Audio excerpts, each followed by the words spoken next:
Hey YouTube, sorry my video was a little frozen at the beginning. So I decided that I'm gonna talk about something that is very controversial considering all that's going on in the news and in the world today, and that topic is race. Yes, race. I know something that a lot of people don't like to talk about. So what really triggered me to talk about this is I read an article that one of my professors posted, and I'm just going to read the part that really stuck out to me. And I think the article is entitled I'm a white mom and I care, or something like that. It's I'm a white mom and something at the end I can't remember, and it's cut off on my screen. I screenshotted it. So she says, I worry about my kids. I have 1,000,001 worries about them, but not one of them is about them walking down the street in a hoodie and getting shot by a vigilante. Not one of them is about them getting arrested because they simply walked in and out of a store without buying anything. Not one of them is about them saying one wrong word to a police officer, saying one smart ASS remark, because that's what teenage boys do sometimes, and dying. Dying. I don't worry that they could be murdered one ordinary day and the whole world would just keep turning like no one even cared. I don't worry about that. I don't have to, because my kids are white. And when I read that, I just thought that was just that's just an excerpt from her article, but I thought that was just a very powerful paragraph that she had in her article.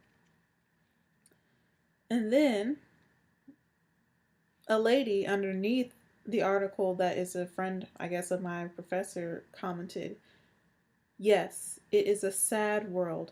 However, we were talking about having an honest discussion about race. So she said, however, to have an honest discussion about race, it must be two-sided.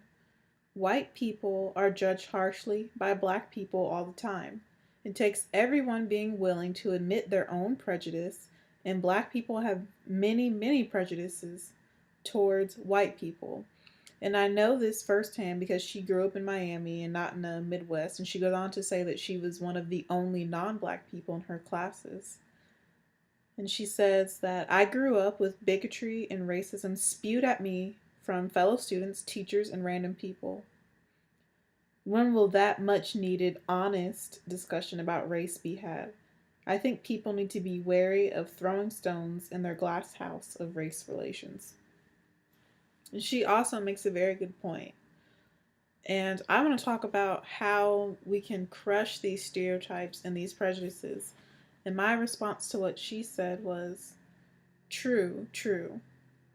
If there was more diversity in every school, and if people actually formed real relationships and friendships with people that do not look like them, these prejudices and stereotypes would decrease. You're less likely to think that all blacks, whites, Hispanics, Asians, Latinos, Native Americans, Eskimos, etc. are this or that way if you are actually friends with them. We can't keep separating ourselves from one another. I see that far too often, and I said that I'm thankful that I seek out friendships with diverse people. Almost all, let me rephrase this, all of my best friends are not black.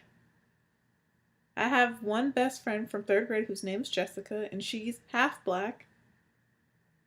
And I have another good friend from middle school slash elementary school, fifth, sixth grade, named Shalay, and she's half black. But I don't really, most of my friends aren't black, you know? And my friend Asantiwa, who's Ghanaian American, we watched this video from, I think, who was it by? By somebody about things white people say to black people or something like that, and the silly questions that people have. And I think the best way to crush these stereotypes and these prejudices and to end racism is that everyone has to be open-minded to one another. You have to actually be friends with somebody who's outside of your race. Try and honestly get to know someone outside of a race, and don't judge a group of people based on the actions in words and ignorance of a few, because you can never say all of such and such is this way, all black people are this way, or all white people are this way. That will never be true. And I just feel like the best way to really squash all this is to actually take it upon yourself. I challenge you to make a friend of a different race, of a different religion.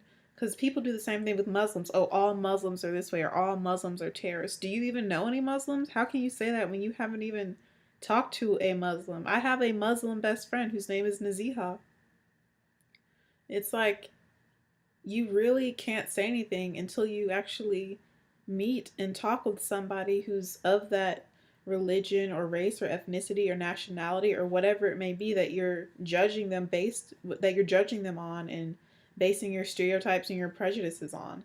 Because honestly, when you do that, it really opens your eyes to how all these silly prejudices and stereotypes that we have really aren't true, and how stupid it is to judge people, because you probably are missing out on some great friendships and relationships because you're too scared or too caught up in what you think or how you think certain people are. I can honestly say I've benefited from every single relationship I've had with somebody who's not black. So I'm going to describe what I am. I've benefited from every relationship I've had with somebody who is not like me, meaning someone who's not black, someone who's not a military child, an army brat, somebody who's not a Christian, somebody who hasn't gone to college like I have, somebody who knows nothing about music. I have friends in all those areas who are completely opposite from me or have almost nothing in common with me, and I benefited from those relationships with those people because they have something that they can teach me and something to offer me that will decrease my ignorance about either their race or what they like to do or their job or whatever it is about that person that I may have had prejudices about. And the only way to really get rid of your prejudices is to be educated. And the best way to be educated is through friendships with those people that you have all your curiosities and your questions about.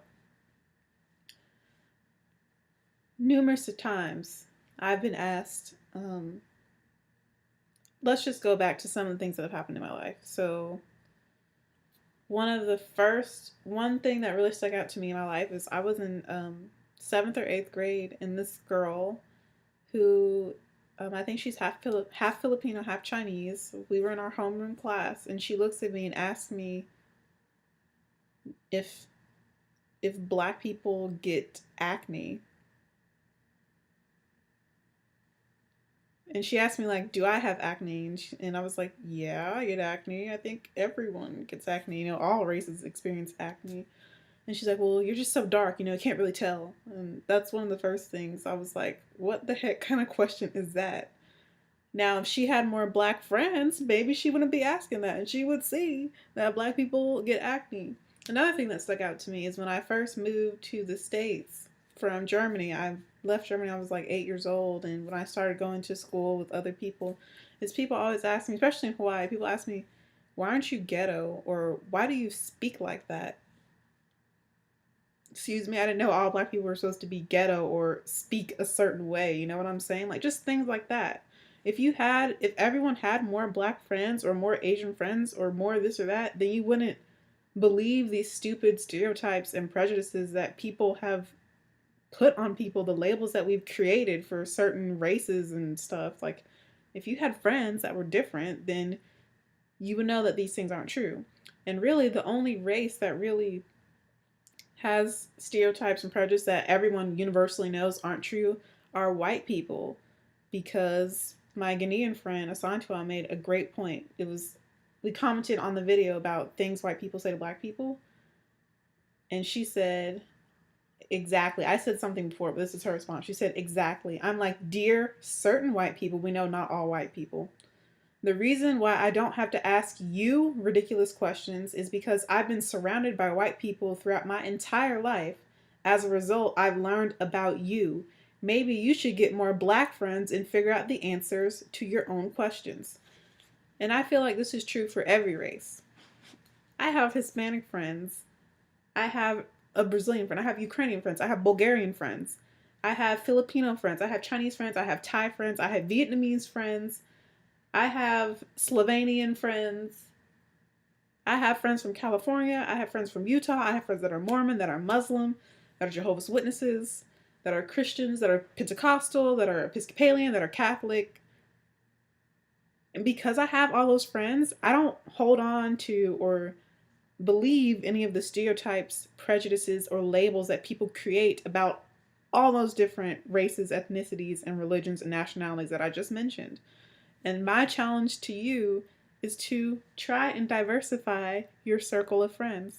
Get to know someone that you're curious about their culture or you have questions about them. And it's okay to have questions. I'm not saying that it's wrong to have questions. What I'm saying is it's wrong to believe these negative and ignorant stereotypes and prejudices. And I feel like that's one of the first steps to ending racism is to everyone take on themselves to have friends that are of other races, ethnicities, backgrounds, and socioeconomic statuses. I have friends that are poor. I have friends that are rich.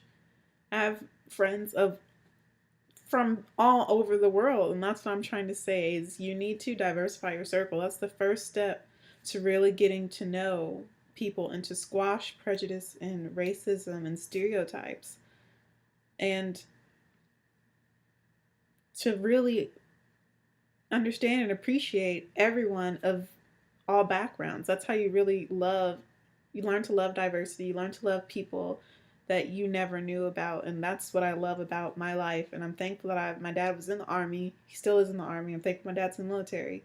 And that I've been able to have this experience to make friends with so many people of so many races, ethnicities, backgrounds, and nationalities. I'm thankful that I go to Winthrop University where they embrace diversity and we have so many students from around the world. I'm thankful for all my friends that are, most of them are athletes. I'm thankful for all the athletes that are from other countries. I've been blessed by you, and I'm a better person for having grown up going to 10 different schools, K through 12, and going to a university that used to be all white and all female, but now serves everyone. We actually have flags for every country of every student from each country that has gone to Winthrop. And let me tell you, there's so many of them. We have a whole long street.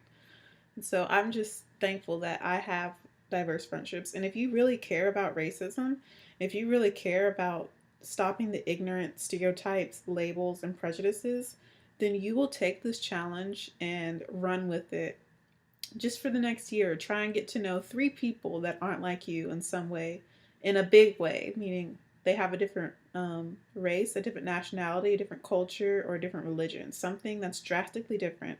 Try to understand that person. Try to have empathy for them and their life and their background and their story. And I promise you, your life will be enhanced by it.